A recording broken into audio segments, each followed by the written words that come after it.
Howdy, folks, and welcome to another day in the Milky Way. And tonight we've got a great show for you with my co-host, David Null, Hawkeye Two Feathers. Thank you for being here. Good morning, good afternoon, good evening, wherever you may be. And as always, we greet you with the love and the honor of the infinite creator. And we do hope that you're doing as well as possible. And thanks for tuning in. Absolutely. That's right. We're going to give a big hand out to Scotty Boy. He was first in the chat. He's accounted for. And I said he says he's here and present. I said accounted. Anyway. Oh, and I got all these alarms going off on my computer. Yes. He says, do you do leather work? I got a friend who makes saddles for lion trees, high trees. No, I do not do leather work, but I do have a lot of saddles. I have a pack saddle. I have a working saddle. I have a pleasure saddle.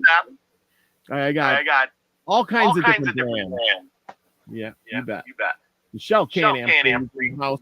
But tonight we're going to start our mission with continuing on with peace around the world. And I thought, how can I get this to work with the Indians? Was there peace? Were the Indians ever peaceful? Or did they always war with each other? And they were peaceful. There were peaceful Indians. And that's without the white man's help. And I want to give a big shout out to Kitty. Hello. And Shell Can-Am. Getting cold there, Scotty boys. 62. Getting a low. Well, don't you worry. Our high was 50 today for a high. Wait till tonight it's cold. That's when the reason why coyotes and wolves howl at night because their little claws are buried in the snow and they have to go.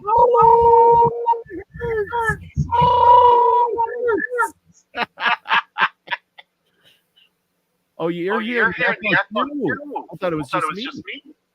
David, shut your phone. Oh, wait a minute. I can hear. There we go. Did that fix the echo? Does anybody else hear the echo now?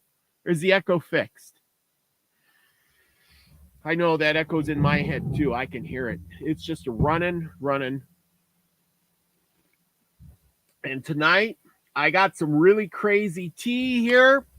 Oh, thank you, F. Kitty. You are so sweet. Thank you. Much better. I like that. Okay, echo gone. Hey, Scotty boy. Echo is gone. We are back in business now. It's not my fault.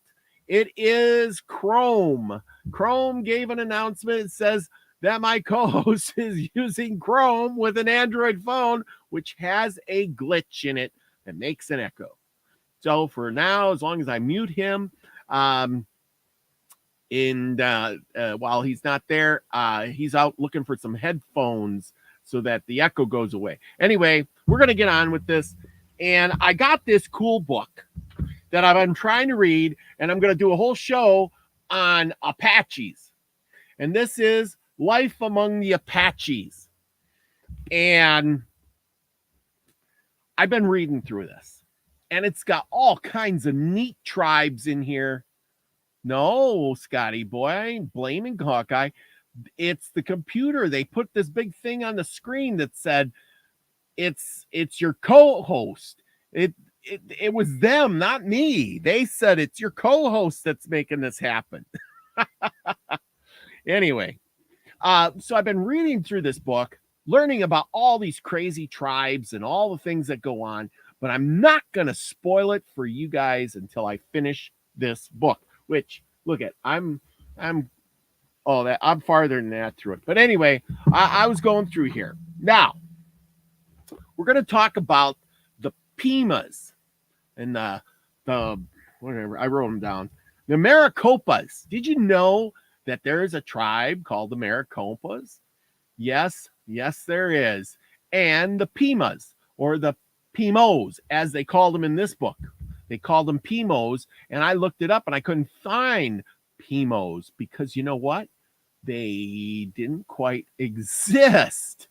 They only existed in this book because they were Pimas now. It has changed. So, because it's changed, we are going to go and we're going to give you a little history of the Pimas. And, oh, come on, Scotty boy. It's okay. But we're going to go to this. I got to shrink this and shrink that before I shut something off here. Share screen as usual. So I got something to show you guys because who doesn't want to have stuff shown? And there we go. Ta-da! Look at, I can do that too. See what I did? Anyway, who are the Pimas? The Pimas are North American Indians who traditionally lived along the Guiana Salt Rivers in Arizona and in one core area of the prehistoric Hokum culture.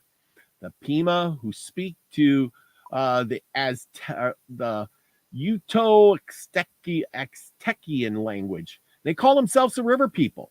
They're usually considered to be the descendants of the Hokum.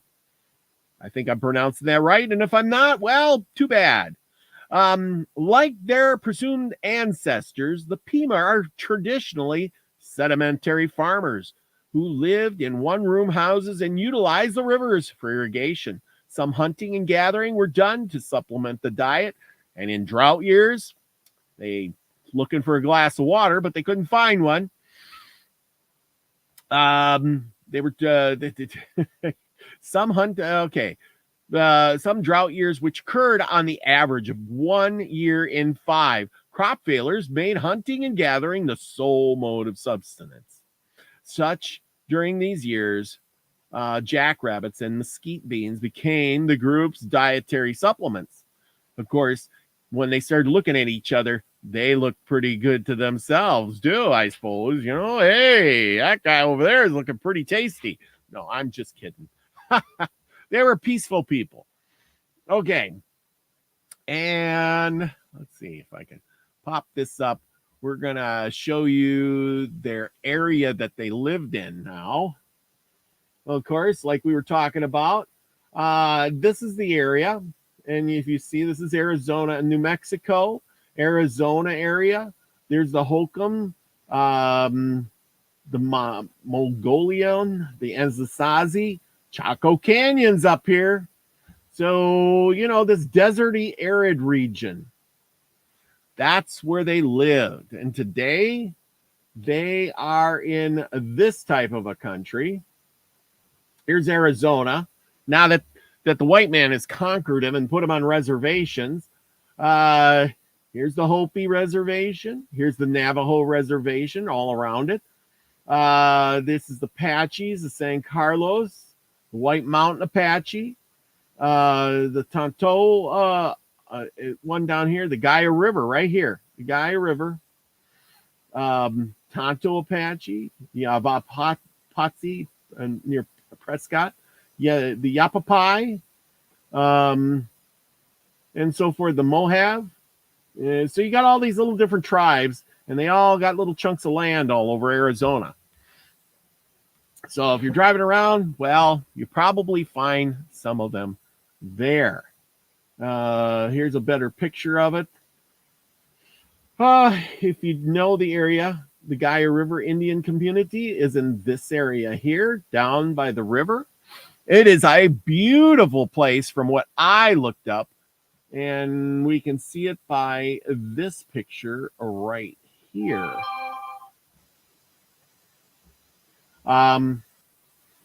Isn't that beautiful? Beautiful place to live. Yep. I'd love to be there too. Anyway, who were these Pima Indians? And who were the Maricopas? Okay, we're going to start with one or the other. Well, let's see. Here we go. Oop, not that one. We're going to go with these people. These are the Pima Indians from pictures long ago. Now we're going to get into some with the pictures. Look at the guy. He's got this real long hair with it all tangled up into a bun. The girls got short hair to the shoulders, and the boys have long hair. If you know what I mean. The boys have long hair, and the girls have short hair. Go figure. Now, to my book. Okay, so I'm reading through this book, and I come across this thing, and the guy is talking about different Indian tribes. And along the way, he says he calls them the Pimos, but they're the Pima. And the Pimos have never, ever been the most friendly to Americans. And I have yet to learn of a single instance in which they have ever harmed a white man, he says. These Indians are not nomads. Their villages have remained in the same localities for hundreds of years, as their country affords no game. So, what I'm trying to say, and this is what I'm getting at, this here is Wikipedia, and it's saying that they hunted a lot of game. Now, this is why we do not take Wikipedia, and if anybody agrees with me, this is why we don't take Wikipedia for the truth. Go study, look things up, and find it somewhere else, because Wikipedia, they navigate through the truth. Put it that way. This book was wrote in the 1800s. So I count this book to be more reliable. So they are by no means warlike. They're not a warlike tribe. They maintain themselves in comfort and abundance by tilling the ground and limit their warlike prosperities to punishing the raids made upon them by other tribes. These Pimos profess to have originally come from the far south. Well, they're the descendants of the Holcomb. They say in here, now I'm going to prove something to you. If they're descendants of the Holcomb, where the Holcomb are here, and they are here. So they didn't come from the south, they came from the west. No, so Wikipedia's wrong again. Okay, these Pimos profess they originally came from the south. According to their tradition, their forefathers were driven from their native land many centuries ago and sought an asylum by coming northwards. They professed to have crossed the shore through Sonora and finally settled on the Gahala, about 20 miles east of the eastern limit of the Great Gahala Bend, where the river makes a detour to the north of nearly 90 miles. And after sweeping around the base of the range of mountains, resumes its original course westward. Here, they were visited by the Jesuit missionaries. Well, them darn Jesuits are always getting into everything, aren't they?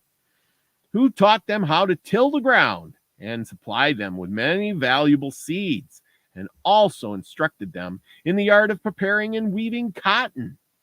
A Pimo cotton blanket will last for years and is really a very handsome and credible affair. The men never cut their hair. Did you get that? They never cut their hair. How crazy is that? Now let's go back to this picture. Here they are. The men never cut their... Look at how long his hair... And it's so long he had to put it in a bun down here. But wear it in massive pallets and folds, which frequently descend to their calves and their legs. The front hair is cut even with the eyebrows. Look at that, just like in the book. The women wear their hair short and are not permitted to have it more than 8 or 9 inches in length. They are a robust and well-formed race, and not at all revengeful, but exceedingly superstitious. They never cross a black cat's path, and they throw salt over their shoulder every chance they get. No, I'm just kidding. Other tribes, they are hospitable, chatty, and exceedingly proud of their purity of their blood. Living in the closest amenity with them are the Maricopas, Indians who, like the Pimos, claim to be direct descendants from Montezuma. And we know who Montezuma. Montezuma was an Aztec. Montezuma was an Aztec. And let me shrink that and enlarge this one. And let's see. But different from the essentially in their language. They differ in language. Get that. Laws, habits, and manners, and religious ceremonies. The Maricopa tradition, as given me by Juan Jose, a chief of some importance in former times, and subsequently confirmed by Juan Chavera, whatever his name is, the present head chief of the tribe, is to the following effect. About 100 years ago, the Yumas, the Copas, and the Maricopas composed one tribe, known as the Coca Maricopa tribe. That sounds like a dance. Coco, Capana, Coco Maricopa tribe. Yeah. Where is that guy when we need him? He died just recently. They occupied the country about the head of the Gulf of California, and for some distance up the Colorado River. At the time, a dispute occurred, and what is now known as the Copath tribe split off, and the secessionists were permitted to go in peace. This pacific policy soon forward induced the party, now known as the Maricopas, to secede also, but this deflection incurred the severe displeasure and hostility of the remainder, who now form the Yuma tribe. Many singularities conflicts ensued when the Yumas succeeded in obtaining the aid of the Copas, and together they gradually forced the Maricopas up the Colorado River until the Gahala was reached. Knowing that the country to the north was occupied by the Mohavs, a large and warlike tribe, the retreating Maricopas turned their steps eastward and followed the windings of the Gahala River, pursued by their relentless enemies until they reached the Great Gahala Bend. That is this thing, right? The Gahala Bend. And that's right there. The Great Bend. Their spies were sent across the desert and returned with intelligence that they had met a tribe living on the constructed and comfortable houses, cultivating the land, well-clothed, numerous, and apparently happy. The council was called, and it was agreed to send an embassy to the Pimos to negotiate a defensive and offensive alliance, and with the request that the Pimos would parcel out to them a suitable amount of land for their occupation. After much delay and with true Indian circumspection, it was agreed that the Maricopas should inhabit certain lands of the Pimos, but it was made an agreement that the newcomers must forever renounce their warlike and hunting prosperities and dedicate themselves to tillage. For, said the Pimos, we have no hunting grounds.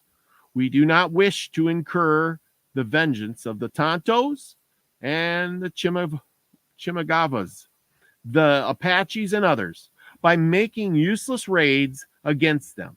They have nothing to lose, and we have you, and you must confine yourselves solely to revenging any warlike incursions made upon us or upon yourselves. You are free to worship after your own manner and govern yourself according to your own laws, but you must be ready at all times to furnish a proportionate number of warriors to protect the general weal.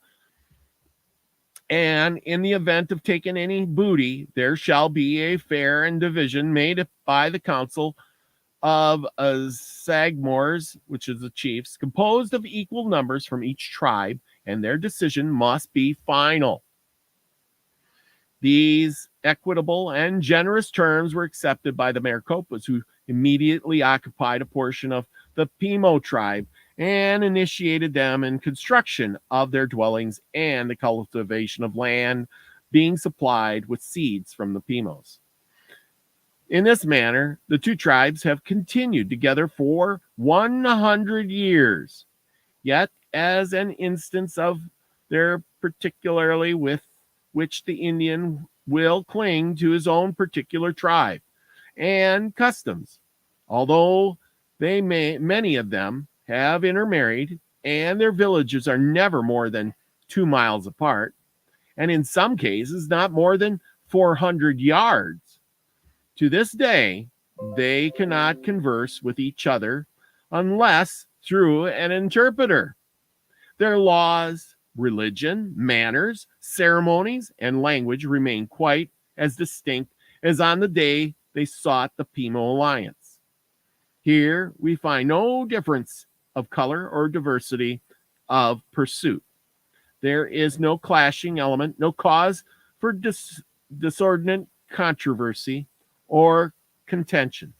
They are and have been the warmest of friends for the period stated, and have frequently intermarried, are bound together by one common sympathy and one common cause, have the same enemies to contend against, and the same evils to deplore, the same blessings to enjoy, yet they are no closer together now than they were 100 years ago.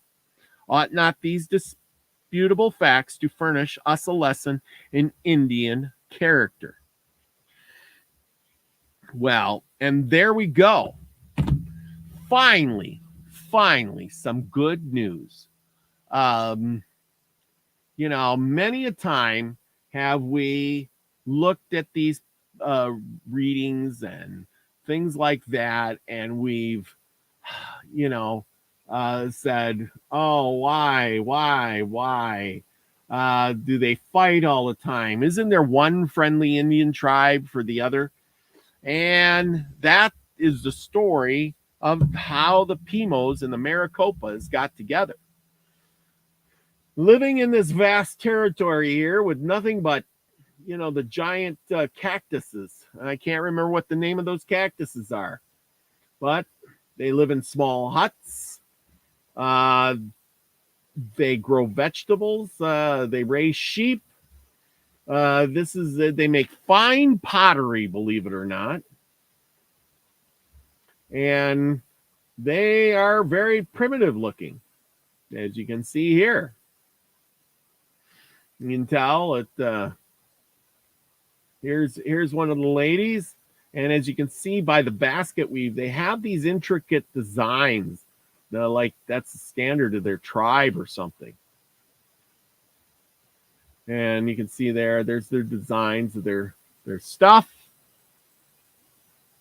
Here's a group of Pimo or Maricopa Indians back in the day. Here you go. You can tell these are the Pimo men or the Maricopas, one or the other, with the long hair.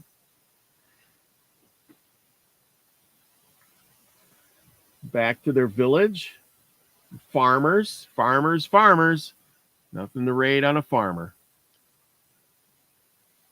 You see, it's Scotty Boy is right. It is proof Different cultures can live together in peace and still living in their own traditions. That is so well said. Thank you, Scotty Bay, for that. Here they are, some kids at school in the 1870s, apparently trying to pick the bugs out of their hair. At least that's what it looks like. This is what their homes would have looked like back in the day. You can see it's kind of like one of them dome hut homes that we see so very much often. Here's the where they would be living down this area, their community.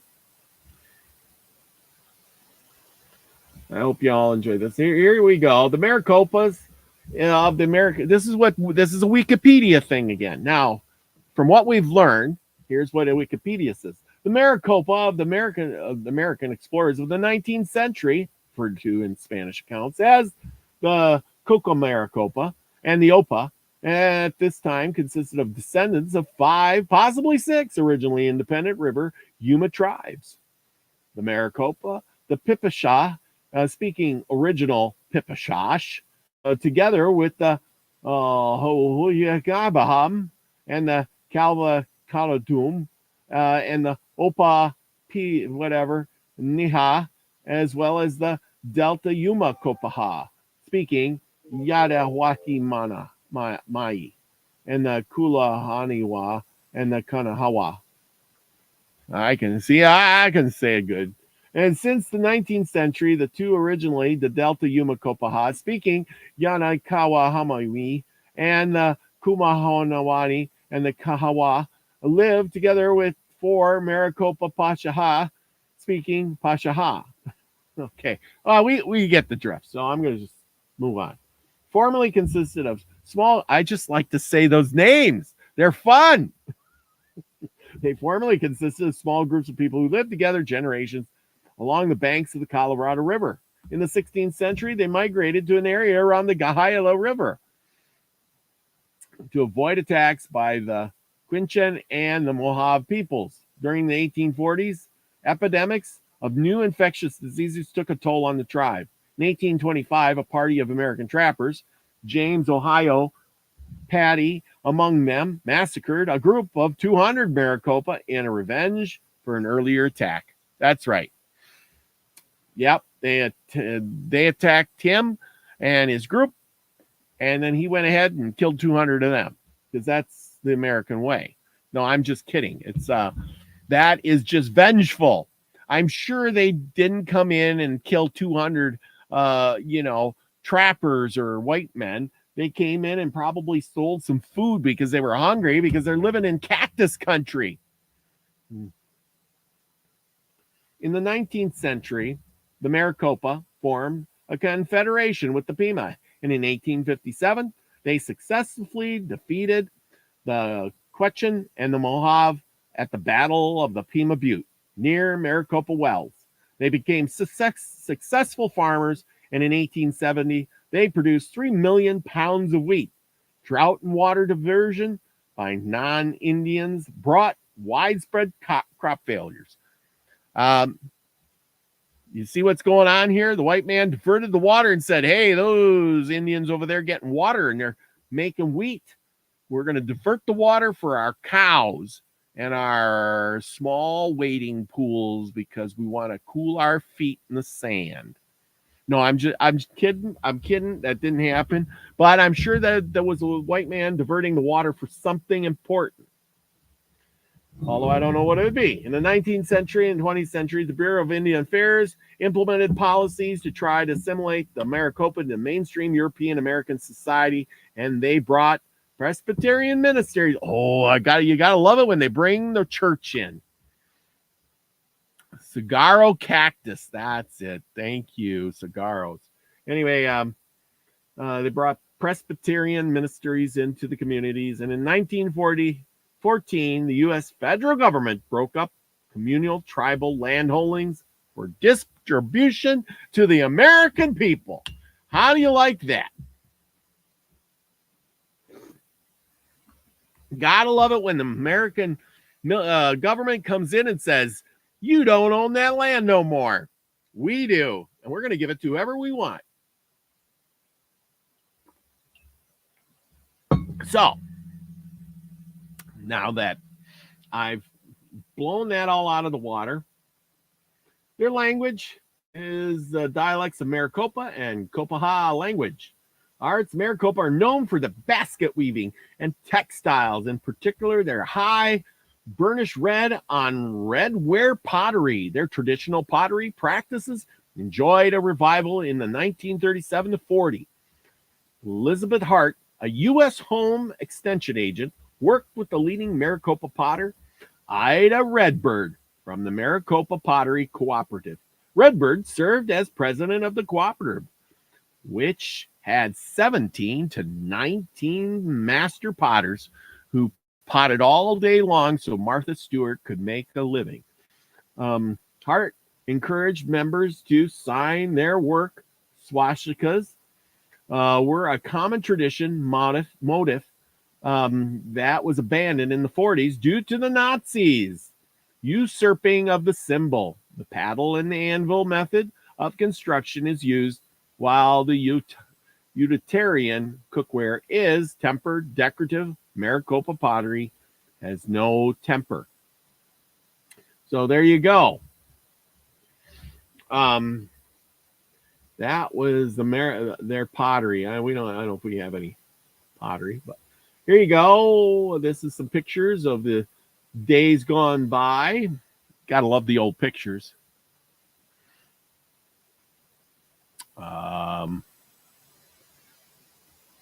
And here's that map of the tribes. You know, they even have a Tonto tribe. Well, he got along with the Lone Ranger. And there's some of the pottery. You can see she's wearing it on her head. And apparently they fix up their faces. And here's a... Oh, yeah. I'm just giving you a little bit of what goes on. Pretty fierce looking warriors. Got his club in his hand. Notice these guys don't have bows and arrows with them. Oh, there you go. I spoke too soon. Now remember, he's not got a lot of clothes on because why? He lives in the desert. A desert dweller would probably not have a lot of clothes.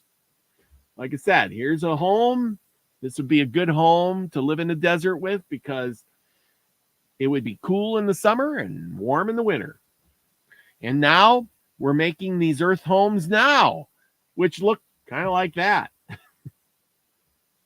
So we're not going forward in the world. They were way ahead of us. That's all I can say. And here's one of them giant cactuses that is called a, what is it called? Oh, saguaro. The saguaro cactus. And boy, did they make them big in the day. Weren't they huge? That thing's got to be 20, 30 foot tall. Yeah. That must have took 100 years to grow that thing. Of course, somebody probably came and cut them all down. That's what I would say. And, of course, they got their big bowls, and they're probably picking up food or scavenging the countryside for what they can find.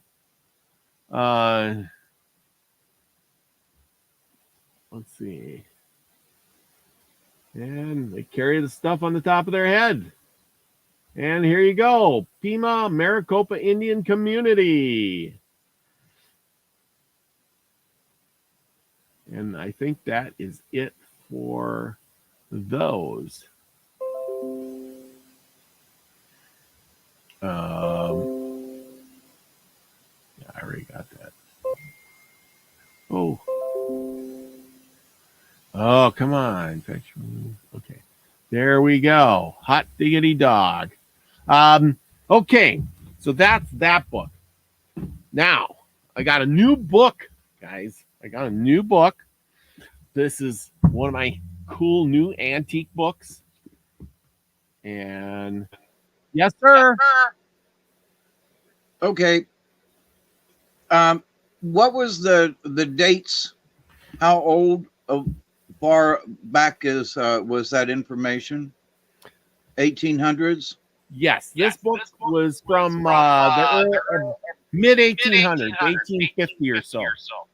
Okay.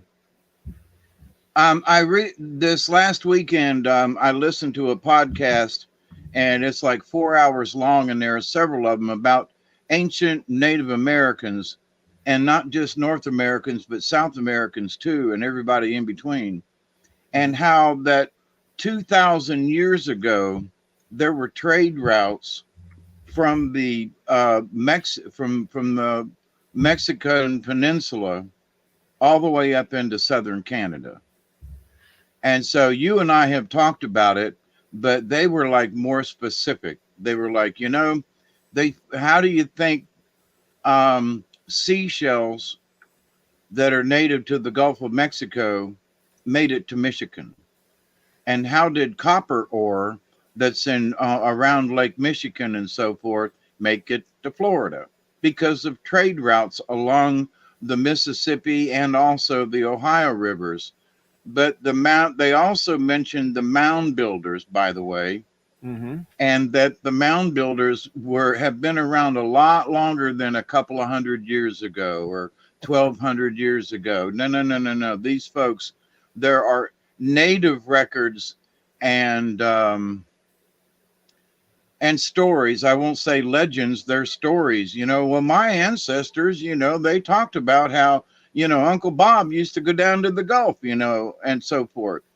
So I just wanted to sort of point out that, these folk and that there were peace in those days.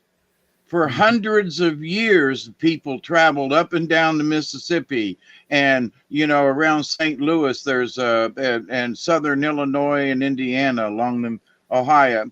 There's big mounds there and so forth. There were big cities, and these people got along because to war with each other didn't do them any good. What did them the most good was the fact that they traded goods and seeds and products and technologies. Folks from up north had copper, to work with, and folks down and around the Gulf, they had mother of pearl and things, and so they'd love to trade. So, but this idea that that Native Americans were, there were a lot of separate tribes. Oh yes. yeah. Oh yeah. And a lot of different languages, yes, but they all had a common language, was sign language, and that they, for probably 2,000 years before the white man showed up, they'd been trading along these trade routes all along and peaceably. So I just wanted to throw that in there. Oh, I agree with you 100% on that.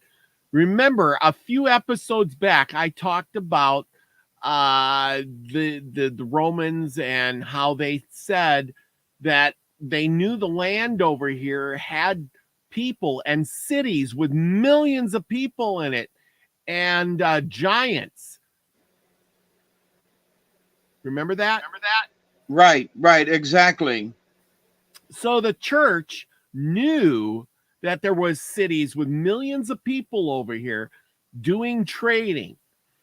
And when Europe was, broke down, they knew when the church got into power that they didn't want to come over here where things were good.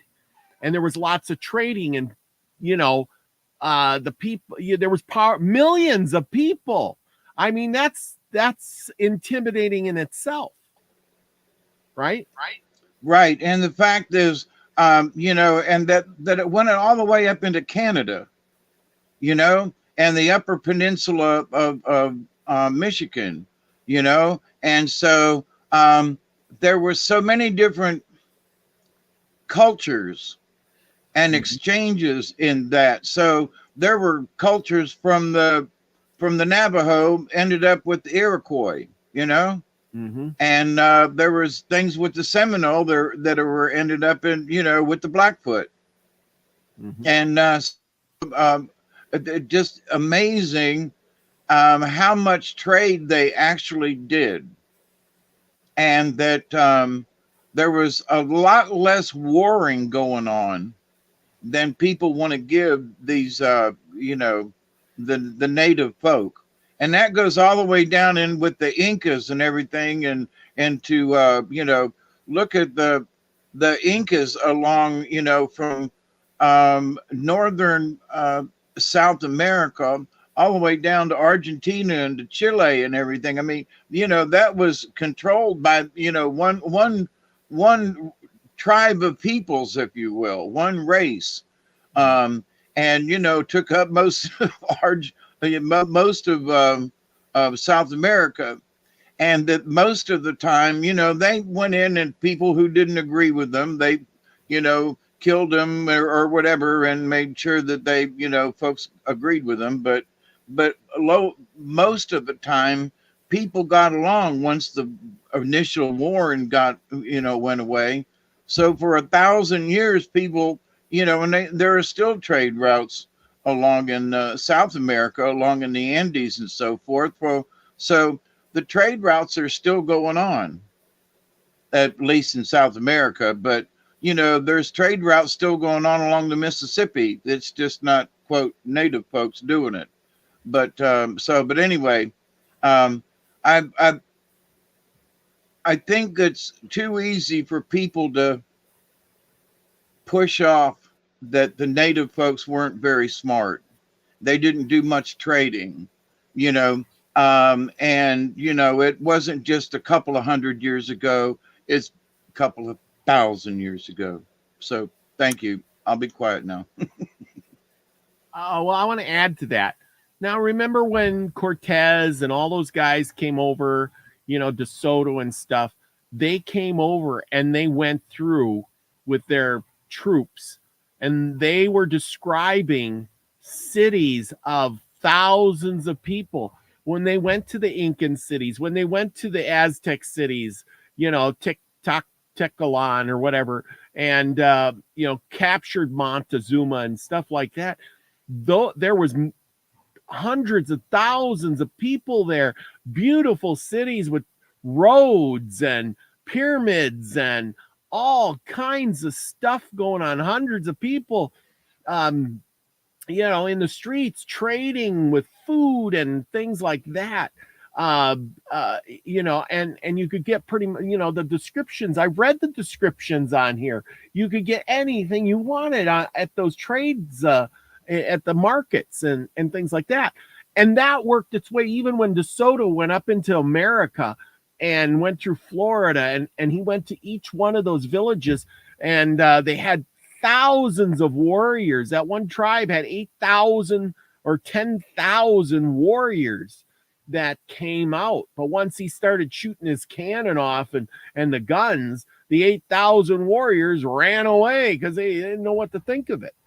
The problem is that they went through the United States back in the early 1500s and spread disease.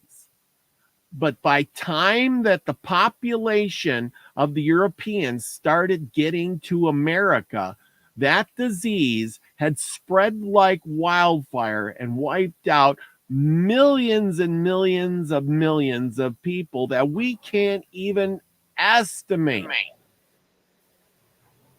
That's right. And it cleared the way. It was like they were cleaning the weeds. Yeah, before they planted, Yeah. Well, and see, the thing is once they cleared the weeds away, the Europeans kind of backed off because they were settling on the coast, and they came in and they were like, hey, we read about it multiple times. What was his name? I can't remember the Indian's name again. But anyway, he went in 20 miles, couldn't find a tribe. All the people he ever knew were dead and gone. They were all disappeared. And when you decimate tribes like that, say you had 1 million people and you decimated to a few hundred, all that knowledge is disappeared. those people go back to living the primitive life. Just like if the electricity got turned off on us, I say that if the electricity went off today, that within 3 months, we would be scrounging, we would be lighting a fire with rubbing 2 sticks together. What do you say to that? Well, I've got plenty of matches, but some people. But I'm just saying, is in the big picture, you're going to go back to the basics. There's no, I got running hot water. There's going to be no turning on the lights. There's going to be no freezer or refrigerator to put your food. Right. Well, thinking back to what happened then when the plagues went through. So there were people, you know, men and women, grandpa, grandma, you know, and that each one of them had a trade of some sort. So, you know, there were people who were taking, you know, wool from sheep and turning them into blankets and things. Well, when those people died, you know, they not only did they take the knowledge of how they did it, but they also took, there's no longer a tradesman to do that. Maybe everybody knew how to make moccasins, but you know, if you were a warrior or somebody else made the moccasins. You traded for your moccasins, you know, you didn't stop and make them. But now people had to, like you say, they had to stop and do things for themselves. So think of, and thinking about how much trade there was up along, you know, all the way down through Mexico City and all the way down, that so you lose 1 million people along the way, maybe not all in one spot, but all along the trade route, you've lost 1 million people. Well, that's 1 million people that are trading, that are not producing, you know, but the trade goods aren't being produced.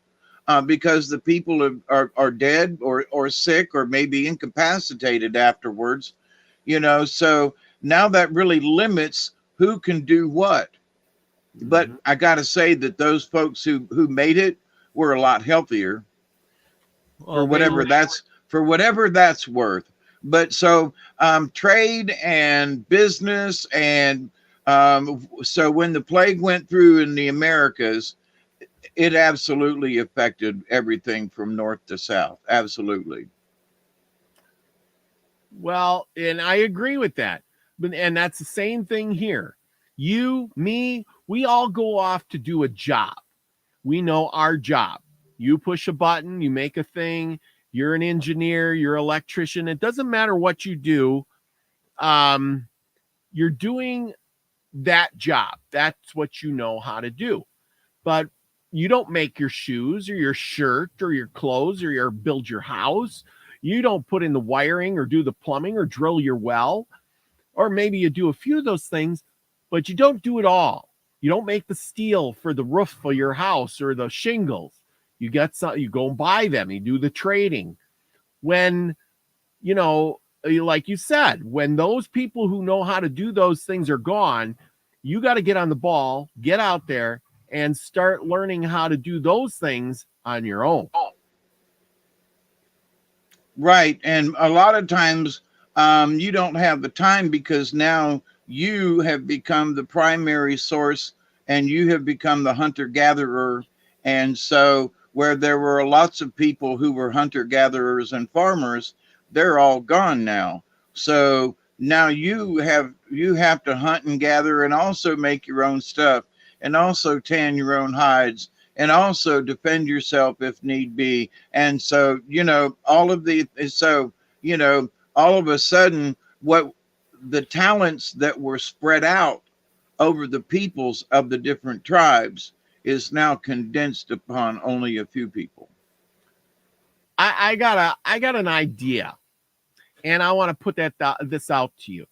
Now, we know that there were big groups of people before the Europeans landed on the shores. There had to have been, to build those big mounds, the cities, etc., etc., etc. Now, these people were eating and hunting, and they were probably growing food, because when you have a population like that, you couldn't go out and just shoot yourself a deer, because we know by studying the Nagasets and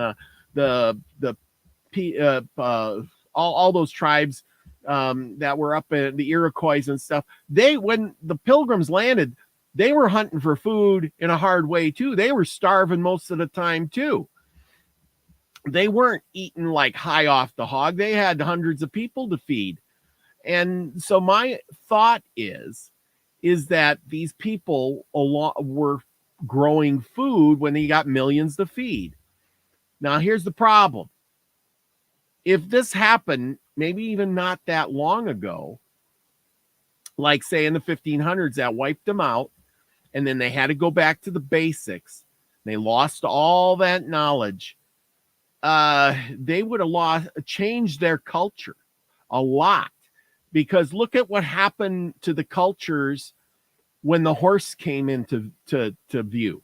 The cultures that were not doing so well got a horse, and then their culture started doing really well just by adding one element to their lives, the horse. You add the horse and your tribe starts to explode. Your population explodes because you can get more food. You can hunt the buffalo easier. You can conquer your enemies easier, only by adding the horse. You see what I'm saying? Right. Agreed. But here's something too, that 2,000 years ago, there was supposedly a race of small horses in the United States and in the Americas. And also there's the donkey and the burro, right? So, and there are other different kinds. There are goats for pack animals and so forth. So they might not have been riding these critters, but they could use them for pack animals, and they did. But think about this. How much would it take to feed 100 people? So one deer is going to be eaten. So, and you've got all these people. So think about the volume of food for 1,000 people every day. Yeah. Yes. And so here's the thing, that they keep spouting off that the native folks were hunter-gatherers, and I got to call BS on that, because they had to been had domesticated critters, because they couldn't have fed, they could have hunted and hunted and hunted and hunted, but for 1,000 people, to feed 1,000 people, that's a lot of hunting. So they had to have been gardening. They had to have been domesticating some kind of goats or something in order to keep a continuous, food, And so now you talk about 10,000 people. They gotta be farming. They have to be. Hunter-gatherer does not fit. Oh, there were 10,000 people in this community, and they were all hunter-gatherers. Bullskeet. Well, I totally agree. And the thing is when you got, you're right. They were growing vegetables and food. And when the first American or the Europeans came over here to settle, they found farm fields that hadn't been cultivated for a long time, and they took over those fields. Here's okay. You live in Georgia, right? Where things grow you know how things grow. If you get a tree growing in 20, 30, 40 years, it's huge, right? Okay. That's right. Okay, now, what happens if that land has been sitting idle for, say, 200 years? How many trees are you going to have? A decent amount. And what size are those trees going to be? Well, I can tell you because I've been here on my place for 40 years this year. And there are many trees up here on the hill that came in at around that time because it was a wheat field when I bought the place. So I bought the place in 82 and moved on it in 84. So then small trees started to grow. And now 40 years later, I've got a forest up here on the hill. So some of these trees I can't put my arms around. And then there are some trees right next to them that are a lot smaller. But at any rate, there's 40, 50 trees up there on the hill. Okay, so you made my point. My point is that after about 40 or 50, say, like I said, even 100 years, those trees would be so big that when the Pilgrims or the Europeans got here and they went out there and they said, oh, you know, we're going to grow some crops here. We're going to have to cut down hundreds and hundreds of acres of trees that are bigger than you could put your arm around. And then we're going to pull those stumps out with some horses or mules. And then we're going to plow the land up and plant cotton and tobacco and all of that good stuff. Or was the land already empty with small trees or no trees? Tell me that. Right. Or because we've been lied to, it was Native American tilled land. There were native farms, you know, there were native gardens. And so don't know how big they were, but, you know, they were tilling the land and working it because they had to. They had to have enough food to feed themselves, let alone the Pilgrims. So, you know, when these folks moved in, you know, sometimes, like you say, they took over those farmlands or those, however big the gardens were. So, but I mean, you get an acre of land and turn it into a garden where you've got some maize, you got some corn, you got some berries, you got this, you got some that. And, you know, back in those days, it was nice and wild and woolly. So there were a lot of things that you could forage for. And in the wintertime, you know, they'd be, you know, getting them acorns, which has fallen out of the trees about now, and, you know, making, you know, pounding them up and making acorn flour and stuff, you know. So there are a lot of things that happen naturally in the forest and things, but they had to have gardens. They just had foraging does not fit the model. You know what I mean? Yes, but see here, but that's the thing, is the Indians were foragers because they didn't have metal axes to chop the trees down. They took, to me, it says that if they were growing crops, they had to have areas that were already cleared, and they've been, cleared, and they've been using them for hundreds and hundreds of years to keep them clear. Now, then the Indians got wiped out, and then the Europeans came along, and they found areas where, hey, there's big fields here, and the trees are only yay big. We can pull them out with a mule or a couple of ox, or chop them out with hand, tools and whatever we need to do. But like you said, you bought a wheat field, and in 40 years, you got trees this big around.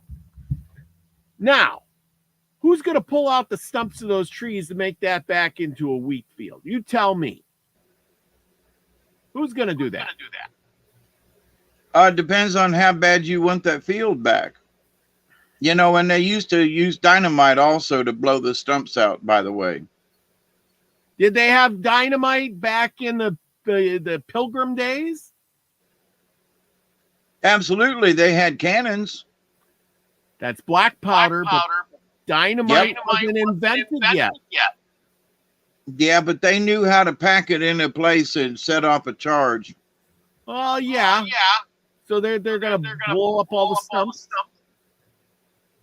I'm just saying that as they moved forward they used to blow stumps, because I mean, even when I moved down here, back in the 70s, people were still blowing stumps with dynamite. You could get dynamite from the local hardware store. I know because I did it. Oh, I agree, but that's nowadays where you can get it at the local hardware store. I'm talking here. You got pilgrim guys going out there, and they get off the ship and they say, "Oh, we got to clear some land. We can grow this tobacco and corn and our wheat and our fields, and we cut down what there's.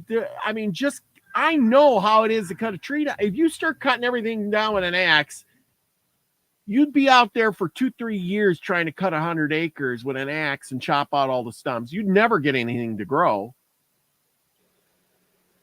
Oh, right. I cut down a tree the other day with a chainsaw, and I could cut it up in 30 minutes, and thank goodness for little electric chainsaws. But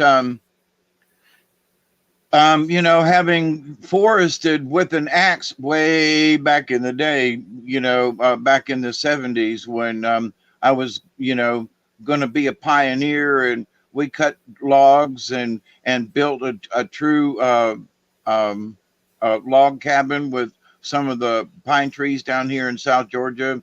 And it's tough. It's tough.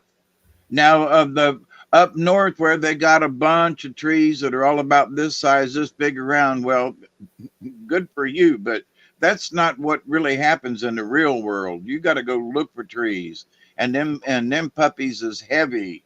And when you get up above chest high and you're trying to lift a big old log up, it's tough work, especially if it wasn't in the swamp, but it was South Georgia, and in the middle of summertime, and you're sweating and the pine sap's running out of the logs, and it's horrendous. So pioneering ain't a lot of fun.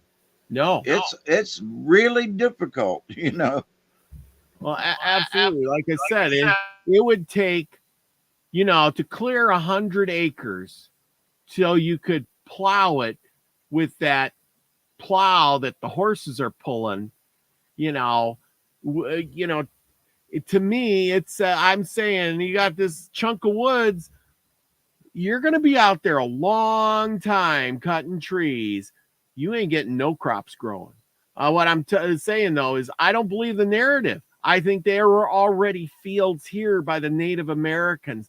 They took them fields over. It says it in some of these books that they showed up and said, "Hey, there's a field. We're going to start growing our crops." Don't you think? I absolutely agree. And it's debatable because they probably wouldn't admit it.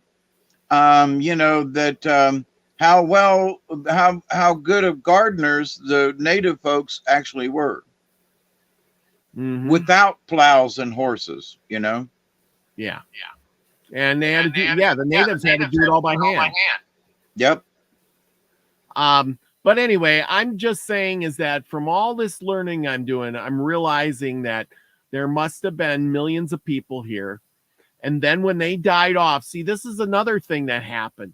When the Native Americans died off, what do you think is going to happen? And this is why all the buffalo, there were 60 million buffalo out there. This is why there were so many deer, and there were so many beaver, and there was so many animals, is because there was nobody to hunt them for 20 or 30 or 40 or 50 years because all the Indians had died off. Or 100. Well, yeah, or 100. It doesn't matter. I would venture to say more that when the first plague went through, that it was probably 100 years difference before the native tribes started repopulating. But in that time, the animals were thriving right on. Yeah, it doesn't take a long time to repopulate with the animals because they reproduce pretty fast. Like I was reading this thing about Chernobyl, where they had the big nuclear accident over there in Russia area or whatever, the Chernobyl thing. Well, it's been, I don't know how many years since that happened. And they said all the trees grew back and all the animals are gone wild and everything returned to nature. And the beavers came back and made ponds and dams. And, there's lots of nature out there already, just like that after, 20, 30 years. Right. And they had moved in sooner than that, but they've been able to watch the wildlife over the last 20, 30 years. But I mean, there were hawks that started roosting high up in the outside edges of the structure, and that was like one of the first things that moved in. And then there were small rodents and things. And as they started watching it, people could go in there for like an hour and then they have to leave, and here's this hawk living there. How is the hawk surviving? Then they started noticing that there were deer that were seen around close into the plant, and that noticeably doesn't seem to be anything visibly wrong with the deer, so, and like you said, beaver. So it's amazing how adaptable nature is. Well, even if the animals were dying off and not living as long and having problems, put it that way. So just say that the animals are still having a hard time. The point is that nature is coming back full force. When there's nobody to hunt the animals, there's nobody to regulate them, or, hey, there's a herd of 100 deer out there. Let's go have a free-for-all and shoot some, and when there's nobody there, the animals repopulate themselves. And in 20, 30, 40 years, they come back full force. Absolutely. And that's what I'm trying to say, is that like you said, if the Indians were decimated and 100 years later, the Europeans showed up on the shores, they would have said, wow, look at all the deer. Look at all the buffalo. Holy cow, there's 60 million buffalo out here. Where'd they all come from? Well, that's because nobody's hunted them for 100 years. And the amount of people that are living in that same area, because the population was reduced by, let's just be conservative and say half of the population was gone.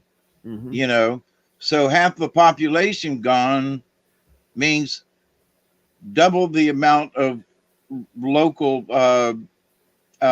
deer and so forth. Yeah. And exactly. It wasn't until the white man got here that they started trapping beaver and so forth to sell, and they also started, trapping more and shooting more deer because they were selling the hides.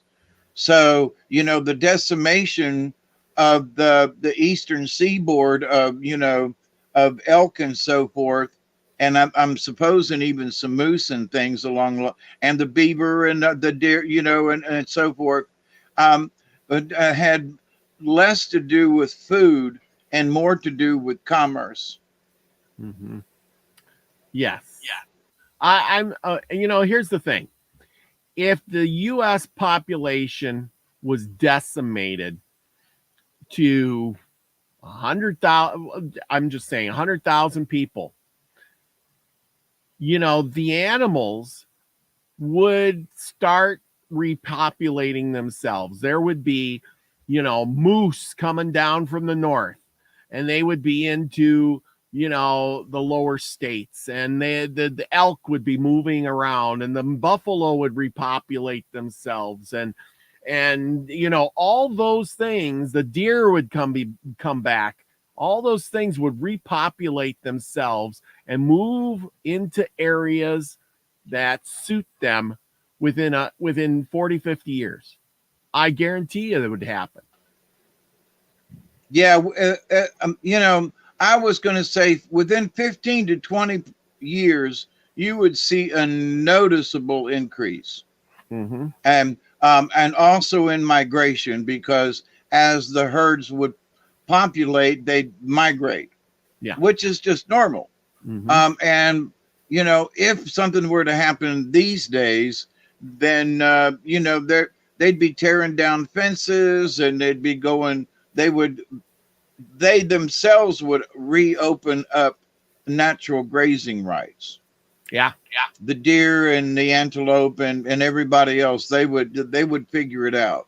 Of course, they know how to jump fences, but but think about, that the white man brought cows. Mm-hmm. And so with one of the things that they needed, not only to farm, but for them to farm the way they wanted to, they needed pastures for cows. Yeah. So the pilgrims came over and they brought hogs, which is that's totally different how you raise them. But for cows, you need pasture land. And even for goats, you need at least, and sheep, you need a certain amount of grazing. So they brought all of those things over, which was not necessarily natural to to North America. But so they brought these things over and introduced them, which, the Native American, there are wild hogs here, and they were wild hogs here before they tried to domesticate them and so forth. But they brought, Yorkshire hogs over, and they brought different things, and, and they brought cows for milking, and they brought, dairy cows, and the Germans, so they could make cheeses and so, and ain't nothing wrong with that. But, they brought their own domestication. Mm-hmm. But in the meantime, they were killing off the local populations for the hides and for the pelts, and not necessarily for the meats. At least not until they got decent herds of cows going, Yeah. I agree. And then, by the way, they wouldn't share with the Indians. That's right. They wouldn't share a cow, it was like, no. What do you got for us tonight? Are you done with that? Oh, yeah. I was going to do something else, but we're long in the tooth. Okay, I didn't interrupt too much, did I? No, it's good. It's fine. I'll save the rest for later next time. It's always next week. It's your fault. You're the one that got long in the tooth. Because I was muted most of the time. I can mute you whenever I want. Watch this. See, I got control. I turned down the speaker on this end. It doesn't matter. It affects me, not you. I know, but I thought maybe it was re-echoing because of the microphone and. Nope. Okay. All right. Here, let me get my come on. Get your stuff up there. Thank you, everybody, for sticking with us. I'm glad that we can research this knowledge for you and bring you this good information that makes you think. Just walk around your world that you live in and realize how hard it would be if you didn't have the things you need by going to the grocery store or the hardware store, and how hard it would be to live. Now, that's what we're trying to say. Back in the day, the Indians had big villages. They just went and traded with other guys. One guy makes one thing and another guy makes another, and you make something else. Just like today. Why? Because that's the way humans work. And why would they work in a totally different way than the way we're working right now? Do you agree, David? Yeah, a lot. Yes, mostly. Yes. The thing, and also too, it's like it's easier for 10 people to go out and work a field than it is for 2 people to go out and work a field. Yeah. And so if you're hunting for blackberries or blueberries or whatever, we've all heard these stories about the hunter-gatherer thing. I mean, imagine what it's like to do it in Arizona. Imagine what it's like to try to live in the desert. Now, there are a lot of things in the desert, if you know how to live, but if you're going to support 1,000 people, or if you're going to support 10,000 people, or, like some of the Hopi and over there with the, Chaco Canyon and places over there, there was a lot of people. So how did you feed them all? In a lot of ways was by trade. So you had to have something that was worth trading. You could make jewelry, but you can't eat jewelry. But how much of it can you sell? How much of it can you trade? You know what I mean? How valuable is it that you're going to get a couple of meals, maybe, So, but anyway, so even with the trade and with the artisanship of people, women making blankets and necklaces and things and moccasins and deerskin, type of wear and buckskin and so forth, or beaver pelts or whatever. But, how much is that going to buy you in food from somebody that's trading, even back in the day? So it was difficult. And people usually only ate one meal a day. They, had a little something left over from the night before, but, they didn't have 3 meals a day. So, but anyway, we as a peoples are spoiled. Yes, we are. All right, so our stories. There you go.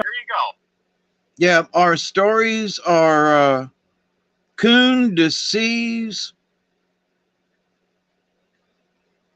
crawfish. And I read this earlier, and it's a really short story, but it's kind of interesting. So, Ojida crawfish and Dijoaga coon. One day, a coon was walking out.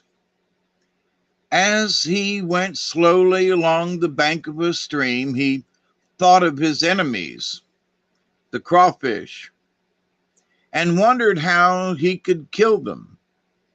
At last, he stood still and thought out a plan. He would go along the stream till he found a half-decayed log. He would take some of the soft, rotten wood, the punk of the log, and rub it over his face and around his eyes till he looked half-decayed himself. Then he would wait for his enemies. He hurried along and soon found a log. He rubbed his face with punk, then stretched himself across the log, half of his body hanging down on one side and his head and neck on the other side. Lying in this lifeless way, he looked as though he had been a long time dead. By and by, a crawfish that was walking along and looking around chanced to see Coon, and he thought, "There is a dead man."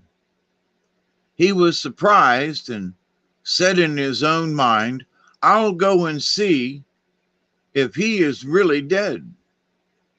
He went to the log. Coon did not stir. Flies were crawling over his face and body.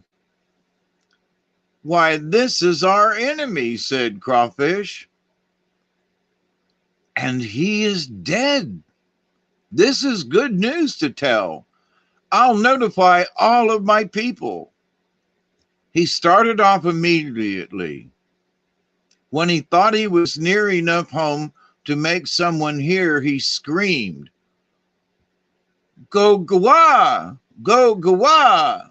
Then he ran on every little bit halting to scream, "Go-ga-wah!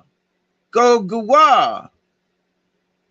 Someone heard the cry and notified the chief that a runner was coming with important news. The people went to the edge of the village and waited. When the runner came in sight, the chief said, "Let half of the people stand on one side of the path and half on the other, that he may come to me quickly."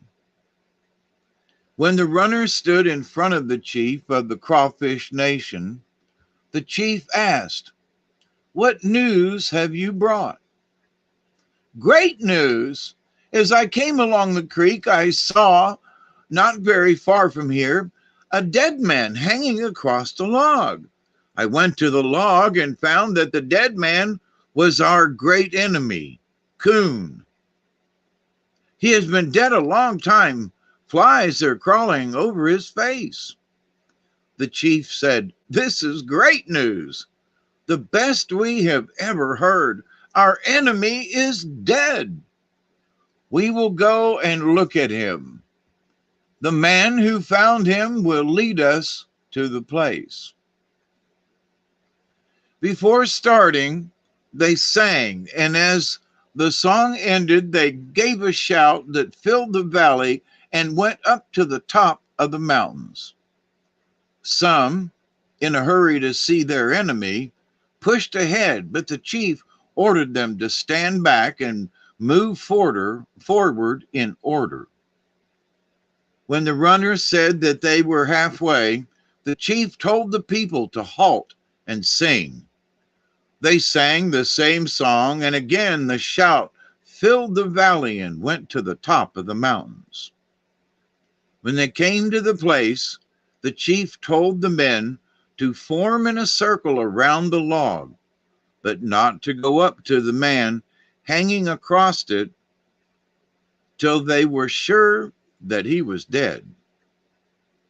After a while, each man said to the chief, "He is dead and has been for a long time." The chief said, "This is the best thing that has ever happened, but we must be perfectly sure that Coon is dead. We will sing and shout, and then the bravest man among us will go up to the body, reach into the mouth, and if possible, pull out the heart. Then we shall know that our enemy is dead." At the end of the song and the shout, a man went up and put his hand into Coon's mouth, but he sprang back with a cry and looked as though he were frightened and wanted to run away. When they asked, "What is the matter?" he said, "Coon is alive." The men called him a liar and said, "You want to fool us? Coon is half rotten, and you say he is alive?" The chief called on another man, whom he said always told the truth. The people sang and shouted. Then the man stepped boldly up to the body, but he sprang back. The chief and the people were astonished when the man said, "Coon is alive." There the body hung, head down. No one had seen it move, and the face was black. The chief called out a third man, the best man in the Crawfish Nation. The people sang and shouted. Then the man went up to the body. He had just reached out to touch it when the coon sprang up and, dashing in among his enemies, began to fight them. He pulled out their arms, pounded their heads, and killed them. Of all the Crawfish Nation, only one man escaped. That one found himself alone on a high hill and, not knowing which way to go, was terribly frightened. "I shall die," thought Crawfish, For how can I get back to the water? I shall die here alone. He crawled along slowly, for he was weak and thirsty. At last he saw a tree. Then he said in his own mind, I'll go and ask that tree what it is. When he came to the tree, he spoke up and asked, What kind of tree are you? The tree answered, I am black oak. Crawfish was discouraged. Black oaks grow far from the water. And he said to himself, I shall die here alone. But he crawled along slowly. After a time, he saw another tree. And when he came near it, he spoke up and asked, What kind of tree are you? The tree answered, I am a butternut. Now, butternut trees grow nearer the water than oaks do, so Crawfish knew he was going in the right direction. But his courage almost gave out, for he was so thirsty and weak that he could scarcely move. Still, he crawled on. After a long time, he came to another tree and asked, as before, What kind of tree are you? The tree answered, I am a cottonwood. Crawfish was encouraged and began to think that maybe he would live till he came to some stream, for he knew that one was not far away. He crawled along and soon came to another tree. He asked, What kind of a tree are you? I am a willow, answered the tree. Now Crawfish was so glad that he screamed and laughed and called out, I am near water, I am near water. Soon he came to low bushes. Then he stood up, jumped as far as he could, and came down in water. He was so thirsty that he didn't go to the bottom of the stream, but floated on the surface till he had taken a long drink. Then he sank to the bottom, and he still lives there. The end.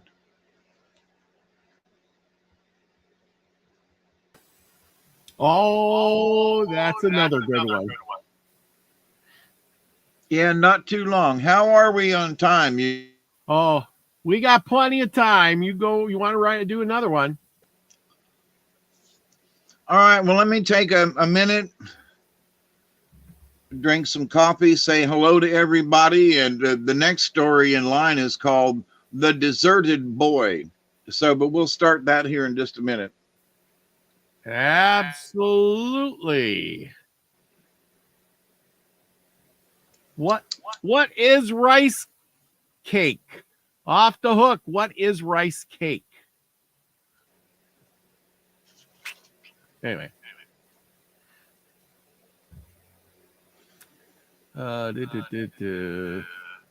Anyway. We're doing fine on time. We're good. We got a half hour left, and you can read this story and still pull a card. Yep. Okie dokie. No problem. I'm just resting my voice for a second, and yeah, it's that time of the year where I got my tea and hot cocoa mix out already. Hold that thought. I'm gonna go let Duggar in. All right, you do that. I'll converse with the chat in the room and say hi to Off the Hook, Scotty Boy, and whoever else is in here. F Kitty, thank you for all the comments and chatting and whatever. You guys are so smart. I think you're right on board with me. Elderberry's in the house. He's got crazy deer around his place. But anyway, there's no smarter crowd than the one I have here. Michelle Can-Am Free, did you make it home already? I hope you did. Safe and sound. You're right here. We go. And from the Hawaiian Legends. Yes, that would be kind of cool. Does anybody have any good Hawaiian recipes? Maybe some that I could use with rice, like some kind of pineapple such and such. Off the hook, do you got anything, Scotty boy? What's a good Hawaiian recipe that I could cook? There is a Hawaiian chicken, but I don't know the recipe, that you can cook in a pan, and and you add your ingredients and chicken and pineapple and stuff. That I just remember it was really good. Ooh, it sounds good. But anyway, if somebody's got a good recipe, I would love to have a good Hawaiian recipe to add to my list of things that I like. So just send it to my email, milkywaysoultribe@gmail.com. And we will, I will try to make it the best I can. Who was it that was trying to get me to read this book? Forget who it was. They wanted me to read this book here, and I finally got it. It's here in my house, and The History of the American Indians by James Adar. I forget who asked me to get that book and read it. It's very interesting. Thank you. Thank you, Off the Hook. If you got a good a coconut pudding. I love coconut. We just don't have any coconuts in North Dakota, but I can buy some. Not fresh coconut, maybe. Probably not fresh coconut. I just watched a video where the guy climbed a tree, chopped the coconut down, peeled it, chopped it in half, and water come out of it. I thought it was milk, but it was water that came out of it. What the heck? The coconut milk, and depending on the time of the year and so forth, it's like anything else that gets ripe. But it's very watery, and it just has a milky consistency. It's not milk. Oh. So having had, several coconuts in my younger days, it is very watery. Oh. So if you buy very condensed, they have condensed it. They've taken a lot of the water out of it. Yeah, because I know coconut oil is white and coconut is white. So I thought maybe that the coconut milk would be white too. It just makes sense. It has a white consistency, but it's just very watery. That's all. It's not a thick liquid. Now you might get it to where it's been, depending on the time of year. If it's been very rainy, then it might be more watery. And if it's been more dry, then it might be more milky. You know what I mean? So, but generally every coconut that we ever opened up, it was more watery than milky. I mean, than thick. Well, I'm going to have to go out and buy me a coconut and chop it in half. Maybe I'll have to order it off of Amazon or eBay, but it'll be fun. Eyes on it. Yeah. 3 little eyes on it. You can poke one of those and drain the milk out of it before you crack the coconut in half, so it doesn't just splatter everywhere. So look on the coconut, and it'll look like eyes in a mouth. And so you take and punch a hole in one of those and drain the milk out, by the way.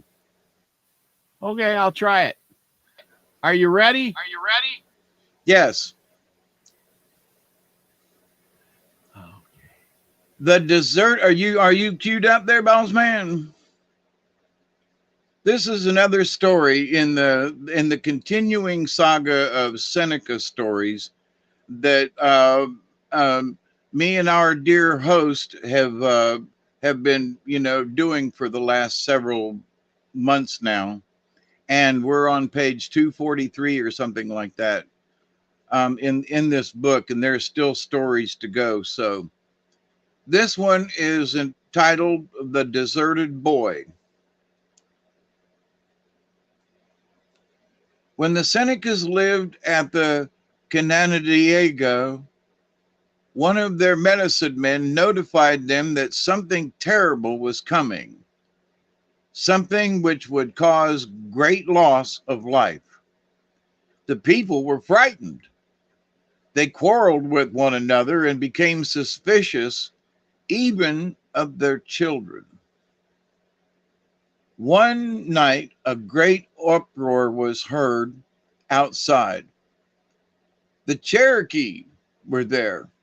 Men, women, and children sprang up and fled as fast as they could, going in every direction. Among the people of the village was a woman with a baby only 2 days old. She also ran, holding the child in her arms. After a time, she got so tired that she decided to get rid of the bundle. Coming to a tree with a hole in one side, not far from the ground, she dropped the child into the hole and ran on. In the tree, a bear lived, and as the bundle fell, the mother bear caught it. When the woman overtook her people, they asked what she had done with their child, but she made no answer. After many persons had been killed, the Cherokees disappeared. But the Senecas did not go back to their village. They made a new home for themselves. One spring, a hunter, when out looking for game, came to a chestnut grove. He had not been there long when he saw a bear with cubs. Getting a good chance, he killed the mother bear. As she fell over, she hit one of the cubs, and it cried out like a child. The other cubs ran up a tree. The man, thinking the cry sounded strangely, went to the place quickly and saw a small boy. The boy jumped up and ran away. The man followed and at last caught him. "Stop crying, nephew," said he. "Stop crying. Nobody will harm you." "You made me cry," said the child. "You have killed my mother. Over there are my brothers," pointing to the tree. "I wouldn't have killed her if I had seen you first," said the man. "But how came the bear to be your mother?" "My real mother threw me away. I was only 2 days old, but I remember everything. I knew my mother's mind. I was a burden to her when she was running away from someone, so she dropped me into that hollow tree over there. The bear caught me as I fell and said I could be her child and live with her cubs. She nursed me and was good to me." "I know your real mother," said the man, "but now you will be my son." The boy didn't like this, but at last he stopped crying, and the man strapped him onto his back and carried him to where a party of hunters were camped. After this, whenever the man went out to hunt, he tied the boy up so he couldn't get away.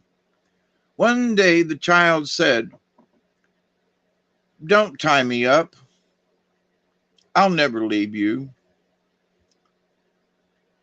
He was not tied again, and as soon as he was old enough, the man let him go with him when he went out to hunt. The boy seemed to know where bears lived, but he never told his father where a mother bear was. The man had always been a poor hunter, but as soon as he found the boy, he began to have wonderful luck. After a while, the man said, "It is time to go back to my village." "My mother will see me and take me away from you," said the boy. "Pay no attention to her," said the man. "She threw you away." When they had been 2 days in the village, the woman heard that a certain hunter had brought home a little boy he found in the woods. She went to the hunter's cabin and watched every move of the child. The boy was afraid of her. He knew her thoughts when she threw him away, and he knew them now. When she asked him who he was, he said, "This man is my father." But she decided that the boy was hers, and she began to urge him to go home with her. He wouldn't go. One day, when the woman knew the hunter was off in the woods, she went to his house and tried to catch the boy. He ran to the woods, crying from fright. She followed, but after a while lost sight of him and turned back. When the hunter came home and couldn't find the child, he looked for tracks and soon discovered that the boy was running away and his mother was following him. He was sorry, for he was afraid that he would never see the child again. Then he happened to think that maybe the boy had gone to his old home in the chestnut grove. He went there and found the child. When he asked, "Why did you leave me?" the child said, "My mother tried to catch me. I thought she wanted to kill me. She called me son and I didn't like it. I told her that I had no mother. I wanted to live here all of the time." The man built a bark cabin and they stayed in the forest. One day the boy said, "I wish that I had a boy to play with me." The man went to the village and brought back one of his sister's boys, a child a little younger than the other boy. Now there were 3 in the house. When the man went hunting and left the boys at home, he told them not to go far from the house. But each day they ventured farther, till one day they came to a place where the leaves and grass and everything seemed to be moving. They looked closely and saw that a wide strip of land was going along as if on a river. They saw a coon going down with the stream of land. Watching it made them forget everything. But at last the elder boy said, "We must go home now. We'll come tomorrow and stay all day." The next morning, when the hunter started off, he cautioned the boys not to go far from the house, telling them that if they disobeyed him, something would happen to them. But the boys were so anxious to get to the place where they had been the day before that the man wasn't out of sight when they started. They found the moving ground. It was dry land.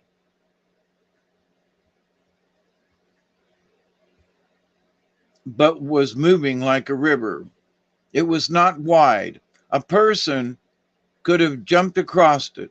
The boys saw animals on it and they thought, "What fun! Why not try it?" They sprang on and sat down. The younger boy said, "Let's go as far as the stream goes." They laughed and had a good time. After going some distance, the younger boy said, "I'll get off and run back and come down again." It seemed to him exactly like sliding down a hill. As he got on again, his companion was running up. They passed each other. This time, when they were both on, one called to the other, "Don't get off again, go to the end." Soon they came to a place where the land seemed to pass into an opening like a great door. The elder boy saw the younger go in and he thought, "This is great fun." Then he heard a noise as if someone were killing his playmate. That minute he went in at the door. Then he saw that it was a place to snare game, that no one could get away after coming that far. In an instant, an old man with a mallet hit the boy on the head and killed him. 2 stonecoats lived in this house, and they had such power that they could make everything come to them. Each took a boy and sat down on his own side of the fire to roast him. As the flesh began to cook, fat oozed out, fell on the fire, and sputtered. One body came out to the other. "You are burning." "Go on," said one of the stonecoats. "My game has a voice." "Go on, my game has a voice," said the other stonecoat. "This is fine. When one begins to burn, it tells the other, It's queer game that talks like this. When the bodies were sufficiently cooked, the stone coats began to eat. When they had eaten the last mouthful, and not a particle of flesh or a bone was left, they began to be in terrible pain.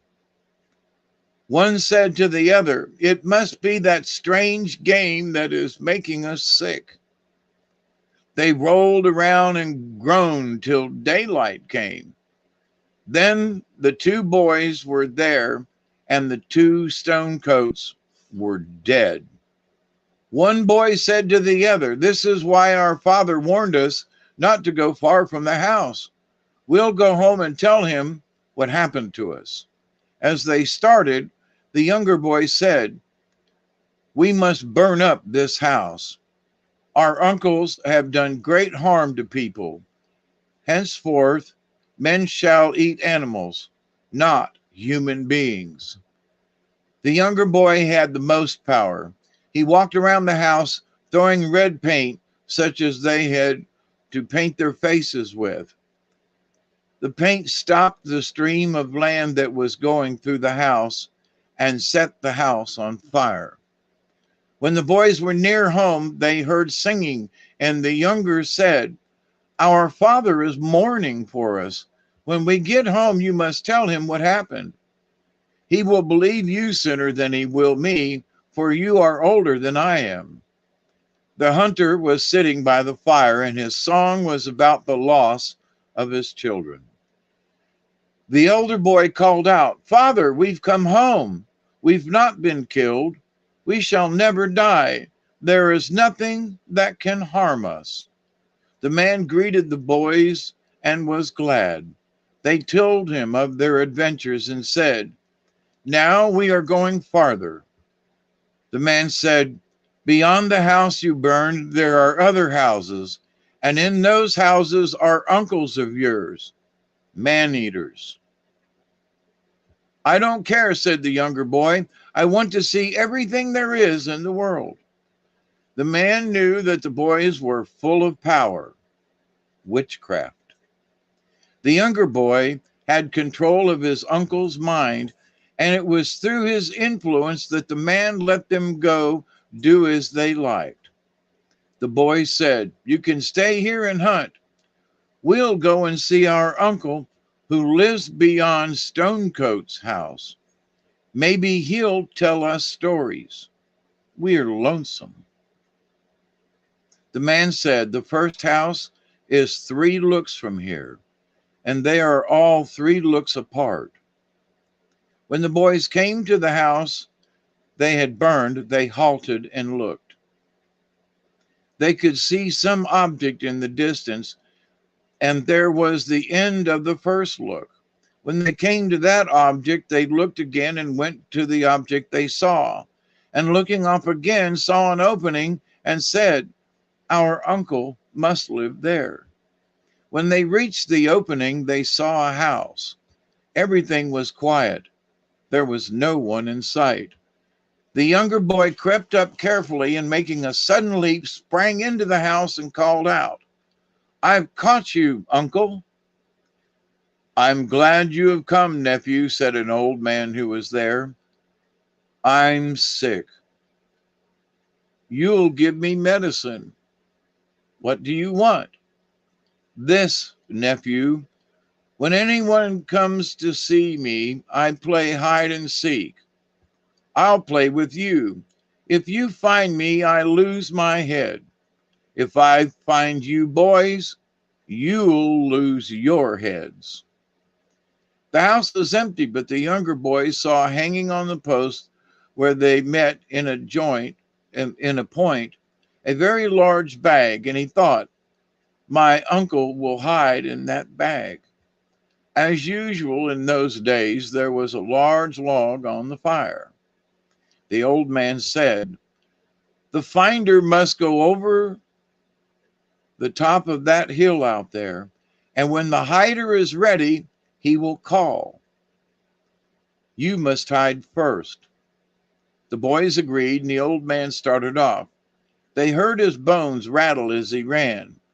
The younger boy said, I'll go into that log on the fire, and you can go behind the sun. When you are ready, I'll call. After a time, he shouted, Onche. This is what I do to my nephew, said the old man, and catching up his club, he ran into the house and began to strike the posts, singing out, Here you are, come out. The boy in the log looked at his uncle and laughed. The boy behind the sun was also watching him. When the old man's time was up, he said, Come out, I can't find you. As he said this, the nephew behind the sun showed himself and, laughing at the old man, came down to the house. The other boy crawled from the heart of the log. The old man laughed loudly and said, Now go beyond the hill and I'll hide. When the boys heard the old man call, they ran to the house. The younger boy caught up the club and did as he had seen his uncle do. At last he stopped striking the post and calling out, Uncle, you are up there in your medicine bag. Come out. The old man came out laughing and said, My little nephew, you are full of witchcraft.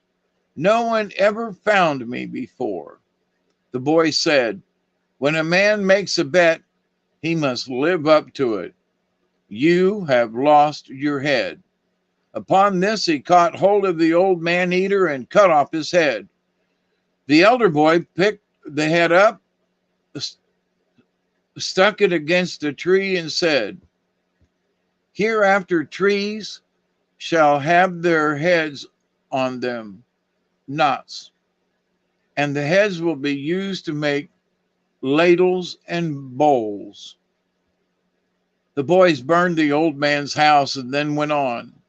3 looks away, they came to the edge of a forest and saw a house close by. The younger boy said to the elder, Stay here. I'll go to the house and come back. There were 4 witches in the house.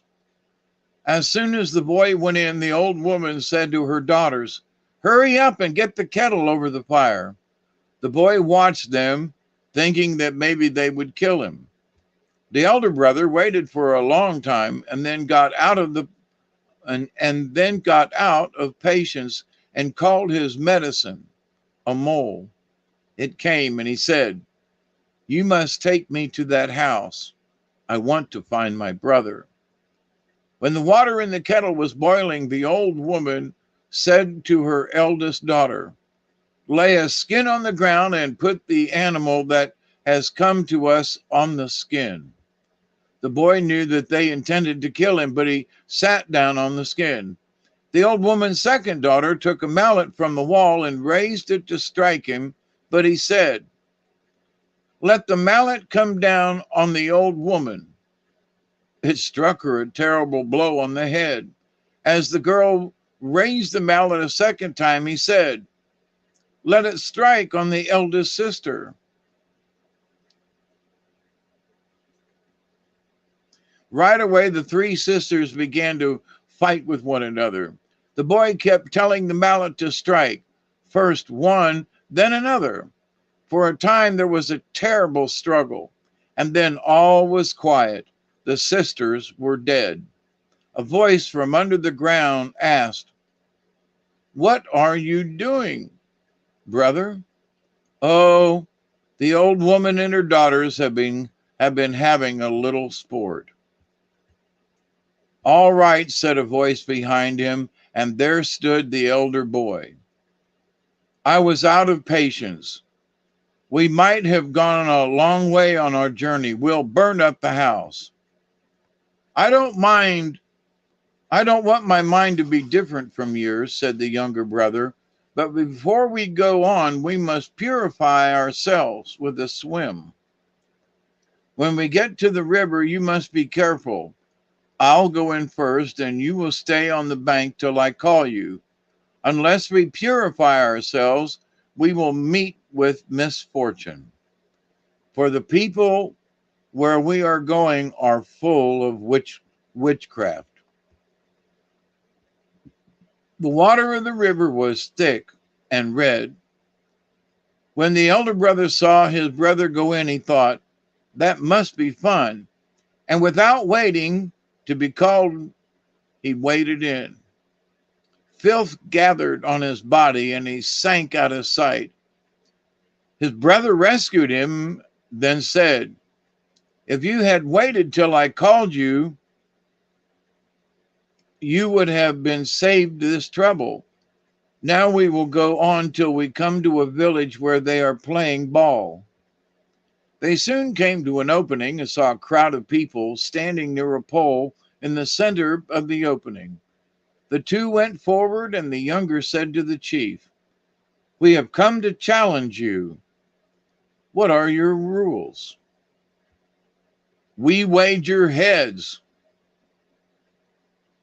There must be 2 men on a side, said the boy. The chief said to the people, these strangers challenge us to a game of ball. There will be 2 players on a side. You must be one of those players, said the boy to the chief. Then he commanded a spider to weave a strong web across the ball ground. The game began. The ball flew off in the direction of the web, and hitting it was thrown back. The elder boy caught the ball and ran for the first point, got it, had 1 inning, and called out, the game is mine. We have the inning. The game is finished. It is not, said the chief. This is the way we play, said the younger boy. Whoever gets the first inning wins the game. Very well, said the chief. You have won the heads of the men you played with. We bet with you, said the boy. We don't care who played for you. And running up, he caught the chief by the hair and saying, if it hadn't been for you, we should have been far on our way. He cut off his head. The people asked the boys to be their chief, but they said, no, our work is done. We have killed all the man-eaters. Now we are going home.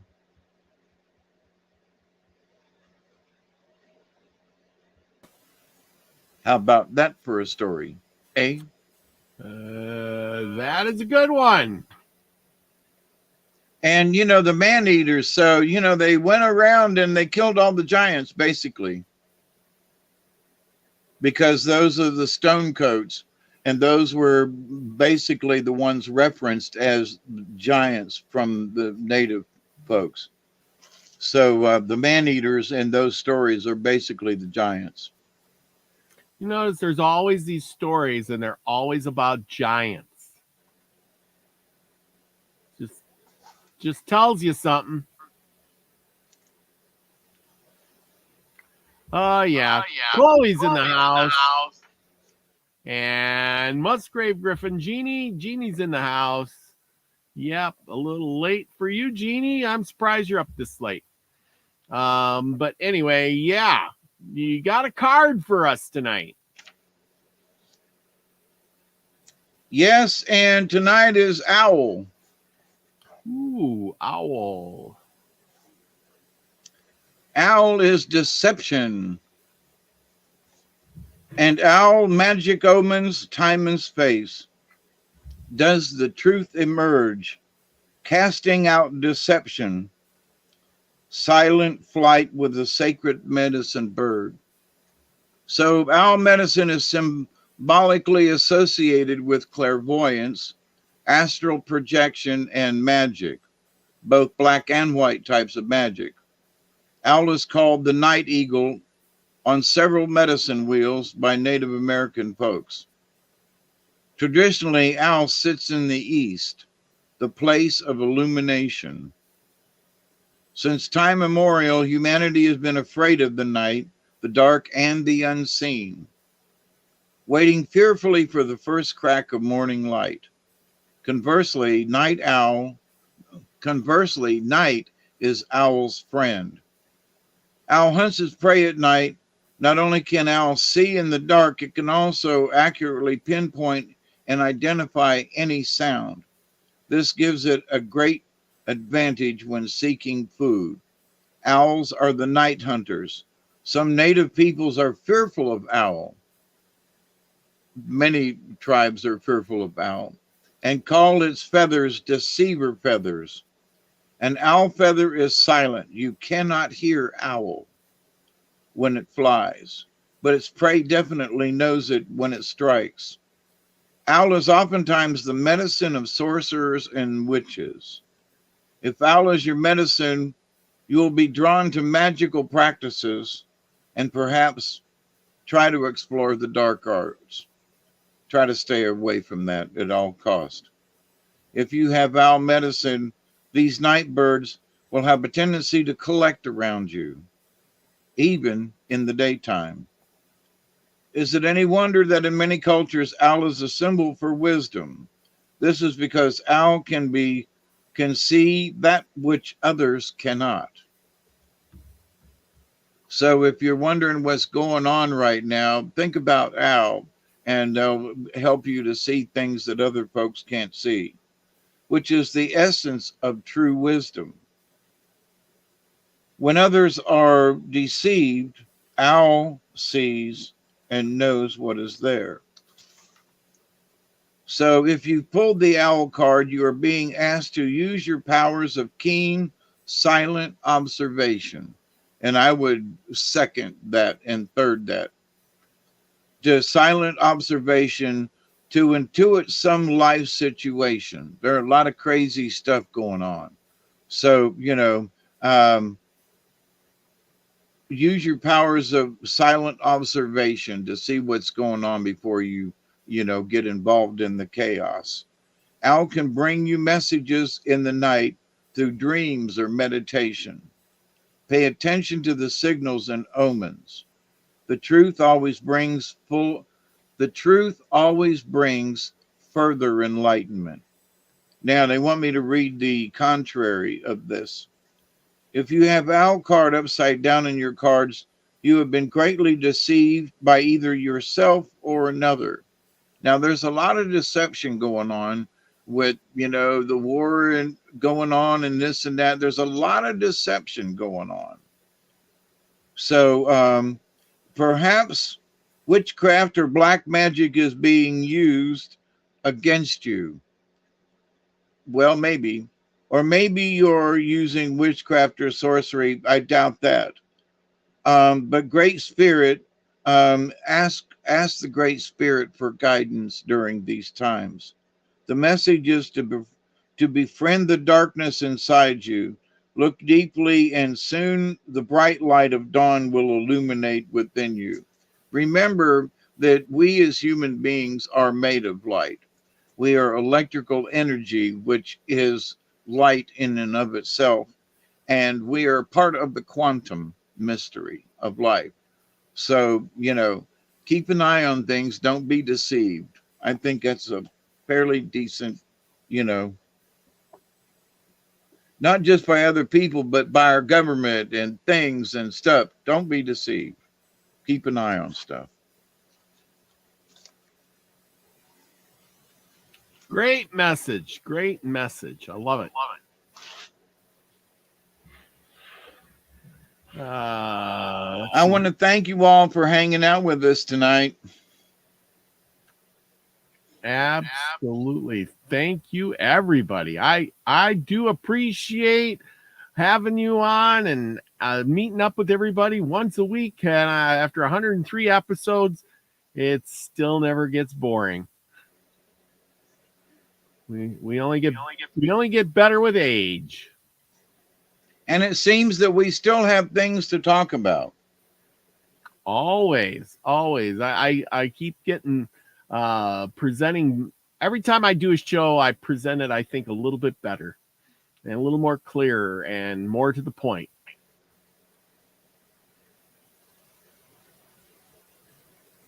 Yep, I agree with you.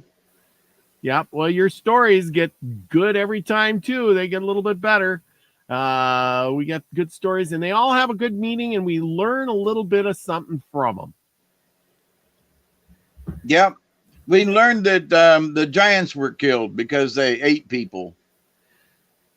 Yeah, well, it says it in their myths and legends that there was giants here and they were eating people, and that's why they had to kill them off. Yep, that's absolutely right. Oh yeah. Thank you, everybody. We had a pretty good house full tonight, and I want to thank everybody for coming and participating in the chat. And those who didn't participate in the chat, I'm still glad you came, and all the future people that'll watch this show along the way. So, but we will be back next week as always. But in the meantime, we're leading up to this wonderful time of year, and it's closing in right around the corner called Thanksgiving. So you do me a favor and David a favor and go out, be nice to your neighbor, give a little thanks for all the things that you got and all the things that you will have. This great life that you live, and be thankful that it's abundant with you have all those things that you need. And it's you're not living in some tent somewhere or somebody is brutally destroying your life. You're not locked up and you're listening to this great show, and you have a roof over your head, some food to eat, and maybe even a job. So, and friends and family, regardless of which one of those things you have, you're probably better off than they were 100 years ago. And with that, remember, go out, be the frequency you want to receive, everybody.